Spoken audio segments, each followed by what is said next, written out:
good afternoon to you. Welcome to Business. Now, to enhance the level of infrastructural development in Ghana and on the African continent as a whole, the Belt and Road Initiative of China is visiting the country to strengthen trade ties. Now, the initiative for the past 4 years has contributed to the building of some infrastructural developments in the country. These include the Ghana gas and port expansion projects. Members of the execution team have met with representatives of some Chinese businesses operating in the country to deliberate on how to further strengthen ties with Ghana. The Chinese is currently involved in many projects and businesses in the country. The Belt and Road Initiative, also known as One Belt, One Road, aims to improve trade and investment and enhance infrastructural connectivity across Asia, the Middle East, Europe and Africa. Among their activities are construction of railways, highways and ports, as well as building industrial parks. Africa accounts for a large percentage of the Belt and Road-related projects.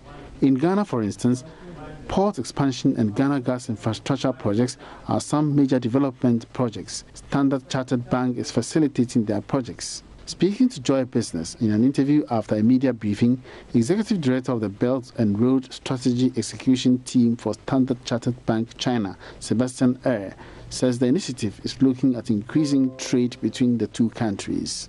So from a road perspective, we are looking at the 21st century maritime equivalent of the Silk Road. So it is a network of ports and coastal infrastructure projects. So basically that's a high level of what Belt and Road is about. So it's about connectivities. So one of the items on the connectivities is infrastructure, so building up the infrastructure. I think another item there is actually trade. So we spoke a little bit about earlier about how do we increase trade. So in the Belt and Road Forum that was held by Presidency in May, actually one of the deliverables that he has put in place is basically how to increase trade. So from Belt and Road perspective, it's not just about infrastructure, it's also about how do we facilitate more trade between the different countries. Exactly how does Ghana stand to benefit? Head of Global Subsidiaries for Standard Chartered Bank Ghana, Jerry Ajimambuating, explains. I think it's a good initiative in the sense that increasingly we see a lot of Chinese investment flowing into emerging markets, and Ghana being a key player within Africa. You look at top 5 countries in Africa, Ghana is one of them. So it means that we're going to see flow of these Chinese investment into Ghana, and already we've seen, if you look at the port construction, it's a Chinese company that is undertaking this project. If you, for instance, look at the road, if you look at the power sector, if you look at the telco sector, so almost all the sectors in the economy, you could see their influence in there. So this has been ongoing for about 4 years now. It's not new.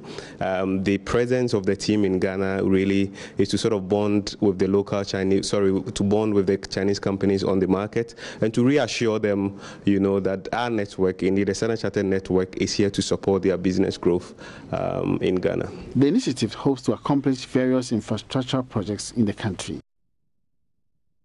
Now, Finance Minister Ken Ofori-Atta has indicated that next year's Eurobond sale would come up with new strategies in raising the funds. According to the minister, this would ensure the country gets the most favorable interest rates on the expected 1 billion cedi to be mobilized. And that's it in business. My name is Emmanuel Apuachi.